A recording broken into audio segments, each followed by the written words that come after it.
வானிலை ஆர்வலர் செல்வகுமார் அவர்கள் ஒரு வாரத்திற்கு முன்பே அறிவித்தபடி ஈரோடு மாவட்டம் மொடக்குறிச்சி சுற்று வட்டாரங்களில் இரவு 8:30 மணியிலிருந்து சுமார் 1 மணி நேரத்திற்கு கூடுதலாக இடி மின்னலுடன் பலத்த மழை பெய்தது. மழையின் அளவு சுமார் 5 முதல் 6 சென்டிமீட்டர் வரை பதிவாகியிருக்கலாம். வணக்கம். செல்வகுமாரின் அதிகாலை வானிலை ஆய்வறிக்கை. அதிகாரப்பூர்வ வானிலை அறிக்கைக்கு இந்திய வானிலை ஆராய்ச்சித்துறை அறிக்கையை பார்க்கவும். 2026 மே 1 அதிகாலை நிலவர வானிலை பதிவு. நேற்றைக்கு ஒட்டுமொத்த மேற்கு தொடர்ச்சி மலை மாவட்டங்கள்லையும் கர்நாடக எல்லையோர மாவட்டங்கள்லையும் அதனையும் தாண்டி ஆந்திர எல்லையோர மாவட்டங்கள் திருப்பத்தூர், வேலூர் மற்றும் அதற்கு உள்ளேயும் திருவண்ணாமலை மற்றும் காஞ்சிபுரம் மாவட்டத்தின் ஒரு சில பகுதிகளுக்குமே மழைப்பொழிவு கொடுக்க தொடங்கிவிட்டது. கிருஷ்ணகிரி, தருமபுரி, சேலம், நாமக்கல் மற்றும் ஈரோடு, நீலகிரி, கோயம்புத்தூர், திருப்பூர், திண்டுக்கல் மாவட்டத்தோட மேற்கு பகுதி மற்றும் கொடைக்கானல் மலைப்பகுதி, தேனி, மதுரை, விருதுநகர், தென்காசி, திருநெல்வேலி, கன்னியாகுமரி இத்தனை மாவட்டங்கள்லையும் நேற்றைக்கு மழை அதிகபட்சமா 8 to 10 சென்டிமீட்டர் வரைக்கும் பெய்திருக்கிறது. ஒதுக்கி இந்த மழைப்பொழிவு இன்றைக்கு மேலும் பரவலாக இருக்கிறது. இன்றைக்கு பார்த்தீங்கன்னா மேற்கு தொடர்ச்சி, அதாவது கடந்த 2 நாட்களுக்கு முன்பு, அதாவது நேற்று முன்தினம், அதற்கு முந்தைய நாள்லாம் கர்நாடக எல்லையோர, கேரள எல்லையோரத்திலையும் கேரளாவிலையும் கர்நாடகாவிலையும் பொழிந்து வந்தது. படிப்படியாக தமிழ்நாட்டுக்குள் வரும் என்னும் வந்துவிட்டது. பெங்களூர்லாம் பாதிக்கும் மழைப்பொழிவு, கடுமையான ஒரு பாதிப்பு. நாம் முன்கூட்டியே அதையும் சொல்லியிருந்தோம். அதே போல ஒரு சில இடங்கள்ல ஆலங்கட்டி மழையும் இருக்கும். ஆனால் பெரிய அளவில் ஆலங்கட்டி மழை பரவலா இருக்காது. ஒரு சில இடங்கள்ல ஆலங்கட்டி மழைன்னு நேற்று கோயம்புத்தூர் மாநகரம் வடக்கு பகுதிக்கெல்லாம் கூட ஆலங்கட்டி மழை கொஞ்சம் இருந்துச்சு. பெங்களூரு, மைசூர்லாம் நல்ல ஆலங்கட்டி மழை. இந்த நிலையில இன்றைக்கு தமிழ்நாட்டின் மேற்கு மாவட்டங்கள்ல பெய்து கொண்டிருக்கக்கூடிய மழை இன்றைக்கு இன்னும் கொஞ்சம் உள்ளே வந்துவிடும். இன்றைக்கு எங்கெல்லாம் எதிர்பார்க்கிறோம்னா டெல்டா மாவட்டங்கள்ல கூட தெற்கு பகுதியில கொஞ்சம் லேசா இருக்கலாம். மதியத்துல தென் கடலோரத்துல ஆங்காங்கே இருக்கும். தென் மாவட்டங்கள்ல பரவலாக இருக்கும். அதே போல நீலகிரி முதல் கன்னியாகுமரி வரைக்கும் மேற்கு தொடர்ச்சி மலையில வலுத்த பலத்த மழை இருக்கும். கேரளாவிலையும் இருக்கும். கர்நாடக எல்லையோர மாவட்டங்கள்லையும் வலுத்த பலத்த மழை இருக்கும். இன்றைக்கு பாலக்காட்டு கணவாயில் கனமழை எதிர்பார்க்கப்படுகிறது, சற்று பரவலாக ஒதுக்குதலுடன். இதுல இன்றைக்கு பாலக்காட்டு கணவாயை தாண்டி கரூர், திண்டுக்கல் மாவட்டத்தின் பகுதிகள், கொடைக்கானல் மலையிலிருந்து அப்படியே ஈரோடு வரைக்கும், கர்நாடக எல்லையோரம் முதல் கேரள எல்லையோரம் வரைக்கும் உள்ள அந்த பாலக்காட்டு கணவாய் பகுதி, அதாவது ஈரோடு, கோயம்புத்தூர், நேற்றைக்கு மேட்டுப்பாளையம்லாம் கனமழை பொழிந்திருக்கிறது காற்றுடன். இல்லங்கள்ல சில இல்லங்களில் மேற்கூரை கூட உடைக்கப்பட்டது காற்றின் காரணமா. வாழை முறிந்தது. ஈரோடு மாவட்ட வடக்கு பகுதியில் வாழை தோட்டங்கள் பாதிப்படைந்திருக்கிறது. ஆக இந்த நிலையில இன்றைக்கும் இந்த மழை இருக்கும், படிப்படியாக அதிகரிக்கும். ஆக முதல் மழையில கொஞ்சம் காற்றும் ஆலங்கட்டி மழையும் இருக்கும்.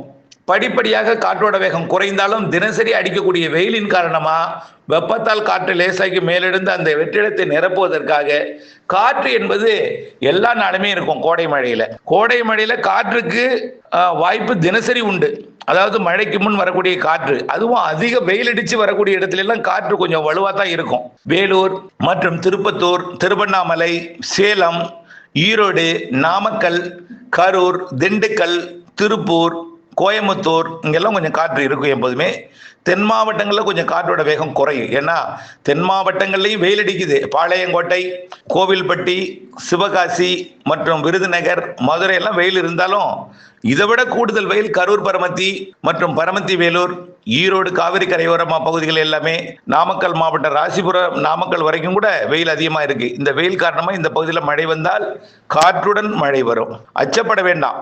ஏதாவது ஒரு திசையில தான் வரும், ஒரு குறிப்பிட்ட பகுதியில தான் இருக்கும். பிற பகுதிகளில் பெரிய காத்து இருக்காது. ஏதாவது ஒரு வழித்தடத்தில் வந்து அந்த குறைந்த அழுத்தத்தை நிரப்பிவிட்டா அப்புறம் காத்து வராது, நின்றுடும். அப்புறம் மழையா தான் இருக்கும். இன்றைய மழைப்பொழிவு உள் மாவட்டங்கள்ல பெரும்பாலான மாவட்டங்கள், திண்டுக்கல், திருப்பூர் மாவட்டங்கள்ல இன்றைக்கு காற்று கணவாய் பகுதிகளுக்கு இன்றைக்கு, அதாவது காற்று பகுதி கணவாய் பகுதின்னு அழைக்கக்கூடிய பகுதியில் இன்றைக்கு கோடை மழை சற்று வலுத்து பெய்யும் என்று எதிர்பார்க்கப்படுகிறது. நாமக்கல், ஈரோடு, சேலம் மற்றும் கரூர், திருச்சி மாவட்டத்தோட தெற்கு பகுதி, அதாவது மணப்பாறை உள்ளிட்ட பகுதிகளுக்கும் துறையூர் உள்ளிட்ட பகுதிகளுக்கும் கிழக்கு பகுதிக்கு போராடி முன்னேறும். அதாவது எங்கன்னா திருவெரும்பூருக்கு கிடைக்க வரக்கூடிய பகுதி.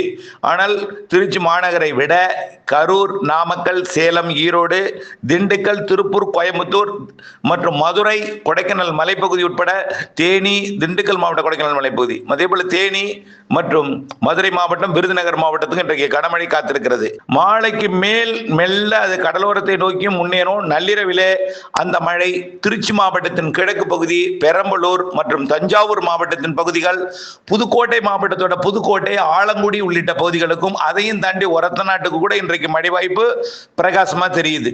இந்த நாகப்பட்டினம் மாவட்டத்துக்கு மட்டும் இன்றைக்கு தெற்கு பகுதிக்கு வாய்ப்பு இருக்கு, ஆனால் உறுதி இல்லை. நாகப்பட்டினத்திற்கு போராடி முன்னேறுவார். ஆனால் தொடங்கிட்டா தினம் மழை இருக்கும், தொடங்கிட்டா மழை இருக்கும். ஆனால் கொஞ்சம் கொஞ்சமாக தான் முன்னேறணும்னு சொன்னோம். முதல்ல மேற்கு தொடர்ச்சி மலையில தொடங்குனுச்சு, மேற்கு தொடர்ச்சி மலை மாவட்டங்களில் தொடங்குனுச்சு. பிறகு இப்போ மேற்கு தொடர்ச்சி மலை மாவட்டங்களுக்கு அடுத்து இருக்கக்கூடிய மாவட்டங்களுக்கு தொடங்கியிருக்கு. இப்போ உள் மாவட்டங்களுக்கும் தொடங்கிடுச்சு. இப்போ வங்கக்கடலோர மாவட்டங்களுக்கு வரப்போகுது. இன்றைக்கு தஞ்சாவூர், திருச்சி, புதுக்கோட்டை மற்றும் சிவகங்கை மாவட்டம், ராமநாதபுரம் மாவட்ட கடலோரம் வரைக்கும் கூட இன்றைக்கு வந்து கொடுக்கலாம். நாளை சனிக்கிழமை அதே போல விழுப்புரம் மாவட்டத்திற்கும் திருவண்ணாமலை, கள்ளக்குறிச்சி மாவட்டத்திற்கும் இன்றைக்கு கொடுக்கலாம். ஆனால் நாளைக்கு சனிக்கிழமை இன்னும் முன்னேறி கிழக்கு நோக்கி வரும். நாளைக்கு டெல்டா மாவட்டங்களின் கடலோர பகுதிகளுக்கு கொடுக்கலாம். உறுதியாக 3ஆம் தேதி ஞாயிற்றுக்கிழமை கடலோரம் வந்துவிடும். ஞாயிற்றுக்கிழமை, திங்கட்கிழமையிலிருந்து இன்னும் பரவலாக இருக்கும். திங்கட்கிழமையிலிருந்து நல்ல மழை பொழிவு கொஞ்சம் பரவலாக கிடைக்கும். திங்கட்கிழமை, அதாவது தேர்தல் வாக்கு எண்ணிக்கை நாளில் இருந்து, நினைவுக்காக இந்த நாளை சொல்றேன், அச்சப்பட தேவையில்லை. 4ஆம் தேதியிலிருந்து மாத இறுதி வரைக்கும் நல்ல ஒரு மழைப்பொழிவு பரவலாகவே கொடுக்கும். பரவலான தினசரி எல்லா இடத்துக்கும் பெய்யாது, மழை காலத்துல கூட அப்படி பெய்யாது. ஆனா இருந்தாலும் கொஞ்சம், அதாவது பெய்யாத இடங்களுக்கும் பெய்யும் அப்படி சொல்லலாம். எந்த இடத்திற்கும் பிரச்சனை இல்லாம கொஞ்சம் போராடி கடலோரம் வரைக்கும் வந்து வடகடலோரத்திற்கும் சென்னைக்கும் திருவள்ளூருக்கும் அடிக்கடி பெய்யும். ஆனால் திருவள்ளூர், சென்னை, செங்கல்பட்டுக்கு ரொம்ப தமிழ்நாட்டிலே குறைந்த வாய்ப்பு தான். ஏன்னா கிழக்கு தென்கிழக்கு திசை காற்று வங்கக்கடலோரம், அதாவது டெல்டாவில் நுழைவது, அது போய் கடலூர் மாவட்டத்துக்கு வெப்பத்தை உயர்த்தது.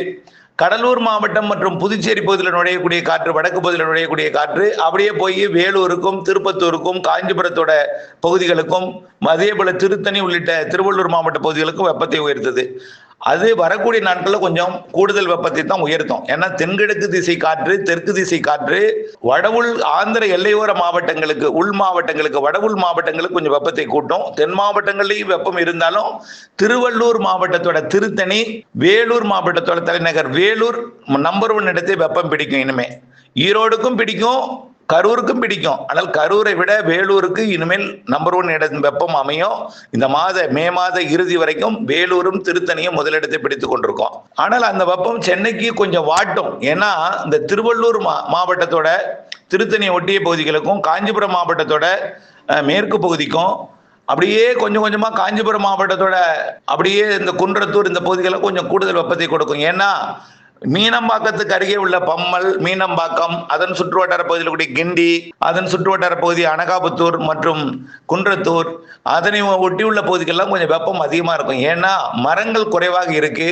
கொஞ்சம் மீனம்பாக்கம் என்பதனால ஓடுதளம் இருக்கிற காரணத்தினால கொஞ்சம் பொட்டல் வெளியா இருக்கிறதுனால கொஞ்சம் உணரும் வெப்பம் கொஞ்சம் அதிகமா இருக்கும். ஆனா நுங்கம்பாக்கம் அப்படியே தலைகீழா இருக்கும். புரியுதுங்களா? நுங்கம்பாக்கம் 37 டிகிரி 36 டிகிரி தான் இருக்கும். ஆனா மீனம்பாக்கம் 100 டிகிரி 101 டிகிரி வரைக்கும் போகும்.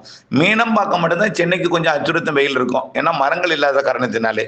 பிற பகுதிகளில் கடலோரம்னா கொஞ்சம் இயல்பான வெப்பம். தென்கிழக்கு தெற்கு திசை காற்று வந்து கொஞ்சம் மாலையில நல்லாவே தணிக்கும். பகல்ல கொஞ்சம் வெயில் அதிகமா இருந்தாலும் சில மணி நேரங்கள் தான் இருக்கும். இரவு நேரத்தில் குளிர்ந்த சீதோஷ்ண நிலை நிலவும். மழைப்பொழிவை பொறுத்த வரைக்கும் 3ஆம் தேதிக்கு பிறகு சென்னை உள்ளிட்ட டெல்டாவின் கடலோரம் உள்ளிட்ட பகுதிகளுக்கு வரும். இன்றைக்கு நெருங்கும், நாளைக்கு கண்டிப்பா நெருங்கும் டெல்டாவை. டெல்டாவின் உள்பகுதிகளுக்கு அடிக்கடி பெய்தாலும் கடலோரத்தை எட்டுவது என்பது 3ஆம் தேதி 4ஆம் தேதி எட்டும் என்று எதிர்பார்க்கப்படுகிறது. தொடர்ந்து மாத இறுதி வரைக்கும் இந்த வெப்பச்சலன இடிமழை எல்லா மாவட்டங்களுக்குமே இருந்துட்டே இருக்கும். ஆனா எல்லா மாவட்டங்களுக்கும் இருந்தாலும் ஒவ்வொரு நாளும் ஒரு குறிப்பிட்ட பகுதியை மையமாக வைத்து அமையும். ஒரு நாள் பார்த்தீங்கன்னா தென் மாவட்டங்கள் அதிகம் இருக்கும், ஒரு நாள் மேற்கு தொடர்ச்சி மலையில் அதிகம் இருக்கும், ஒரு நாள் கர்நாடக எல்லையோரம் கூடுதலாக இருக்கும், ஒரு நாள் ஆந்திர எல்லையோரத்துக்கு இருக்கும், ஒரு நாளைக்கு அனைத்து உள் மாவட்டங்கள் இருக்கும், ஒரு நாள் வங்கக்கடலோரம் வரைக்கும் உள் மாவட்டங்கள்லேருந்து மழை வரும். இப்படியே மே மாதத்தில் மழைப்பொழிவை கொடுக்க போகுது. அதே போல 2 நிகழ்வுகள் நாம் எதிர்பார்த்துட்டு இருக்கோம். வங்கக்கடல் ஒரு நிகழ்வு, அரபிக்கடல் ஒரு நிகழ்வு. அரபிக்கடல் நிகழ்வு கேரளாவுக்கு மழைப்பிடிப்பை கொடுத்து விட்டு மேற்கு தொடர்ச்சி மலைக்கு மழைப்பிடிப்பை கொடுத்து விட்டு விலகி செல்லும்.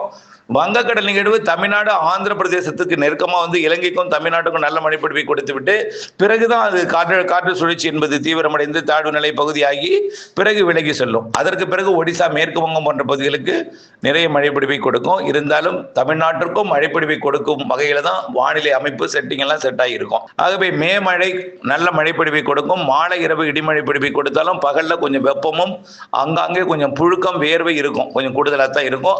அதுவும் படிப்படியா 15ஆம் தேதிக்கு மேல மாத இறுதியில் தென்மேற்கு பருவமழை தொடங்க போகுது. அதாவது 25ஆம் தேதியிலிருந்து 30ஆம் தேதி 31ஆம் தேதிக்குள்ள தென்மேற்கு பருவமழை தொடங்க போகுது.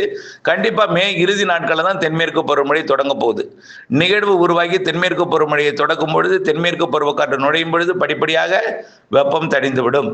ஆகவே தென்மேற்கு பருவமழை குறித்த அறிக்கையும் ஏற்கனவே நம்ம சொல்லியிருக்கிறோம். இந்திய பெருங்கடல் தெற்கு பகுதி, வடக்கு இந்திய பெருங்கடல், நிலநடுக்கோட்டு இந்திய பெருங்கடல், அரபிக்கடல், வங்கக்கடல் எல்லாமே வெப்பம் உயர்ந்திருக்கு.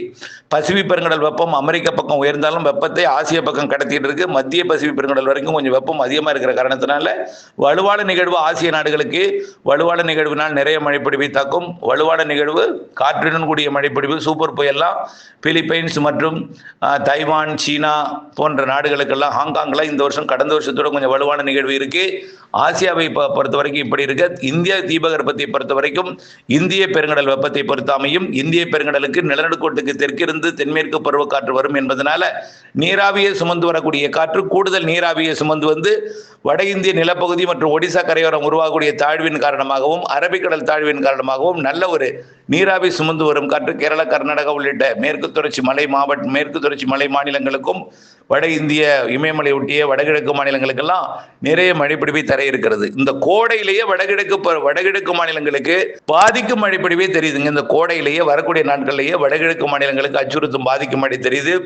நாடெங்கும் வெப்பம் வாட்டி வதைக்கிற நிலையில ஆங்காங்கே வெப்பச்சலன இடிமழைப்பிடிவு, இடியுடன் கூடிய மழைப்பிடிவு, பருவமழைக்கு முந்தைய மழைப்பிடிவு, இடியுடன் கூடிய மழைப்பிடிவு எல்லாம் பீகார் மற்றும் மேற்கு வங்கம் மற்றும் ஜார்க்கண்ட் போன்ற பகுதிகளில் இடியின் தாக்கம் அதிகமாக இருக்கும். இந்த வருஷம் முந்தைய பருவமழையில், அதாவது மே ஜூன் மழையில் அதிகமான இடி தாக்குதல் இருக்கும் இமயமலை ஒட்டிய மாநிலங்களில். தமிழ்நாட்டுக்கும் அப்படித்தான். மேற்கு தொடர்ச்சி மலையை ஒட்டிய பகுதிகளில், கர்நாடக எல்லையோர பகுதிகளில் இடியின் தாக்கம் கொஞ்சம் கூடுதலாக இருக்கும். மழைப்பிடிப்பை பொறுத்த வரைக்கும் சொல்லிட்டேன், மே மாதம் முழுவதுமே மழை இருக்கும். ஆனால் தினம் ஒரு இடத்துல பெய்யாது. மாலை வந்துவிட்டால் மழை வந்துடும். பகலில் புழுக்கமும் வேர்வையும் கொஞ்சம் வெயிலும் இருக்கும். அதிக வெயில் என்பது ஆந்திர எல்லையோர மாவட்டங்கள் வேலூர் மற்றும் திருத்தணி உள்ளிட்ட திருவள்ளூர் மாவட்டத்தின் மேற்கு பகுதி மற்றும் சேலம், நாமக்கல் மற்றும் கரூர், ஈரோடு போன்ற பகுதிகளுக்கும் திருச்சி உள்ளிட்ட பகுதிகளுக்கும் வெப்பம் மிகுந்திருந்தாலும் மழை வந்து தினசரி குளிர்விக்கும். மீண்டும் அடுத்த நாள் புழுக்கத்துடன் கூடிய வேர்வையுடன் கூடிய வானிலையாக நீடிக்கும். மந்த வெயிலும் வியர்வையும் இருக்கும். பெரும்பாலும் பல இடங்களில் வெயில் இருந்தாலும் ஆந்திர எல்லையோர மாவட்டங்களுக்கு தான் வெயில் அதிகமாக இருக்கும். கிழக்கு கடலோரத்துக்கு பெருசாக வெயில் இருக்காது. மீனம்பாக்கம் மட்டும் கொஞ்சம் கூடுதல் வெயில் இருந்தாலும் அங்கும் இடிமழை பிடிவு வரப்போகிறது. கவலைப்படாது. இணைந்தே இருங்கள் அப்டேட்ஸுடன். மீண்டும் சொல்றது ஒரே வார்த்தை தான், ஒதுக்கி தான் பெய்யும். அட்டிய டைம்ல எல்லா இடமும் பெய்யாது, ஒதுக்கி தான் பெய்யும். இன்றைக்கு அதிக மழைப்பொழிவு எதிர்பார்க்கக்கூடிய, பரவலான மழைப்பொழிவு எதிர்பார்க்கக்கூடிய மாவட்டங்கள் திண்டுக்கல், திருப்பூர், கோயம்புத்தூர் மற்றும் தேனி, மதுரை, விருதுநகர் மற்றும் திருச்சி மாவட்டத்தின் பகுதிகள். அதே போல நாமக்கல், சேலம், ஈரோடு மற்றும் நீலகிரிக்கெல்லாம், கிருஷ்ணகிரி, தருமபுரி இதெல்லாம் நல்ல மழைப்பொழிவு இன்றைக்கு எதிர்பார்க்கலாம். அதே போல திருநெல்வேலி, தென்காசி, கன்னியாகுமரிக்கும் படிப்படியாக கிழக்கு கடலோரம் வரும். மிக மெல்ல தான் முன்னேறும். கொஞ்சம் பொறுமை காக்கணும். மழை எதிர்நோக்கி இருப்பவர்கள் பொறுமை காக்கணும். கண்டிப்பா வரும்.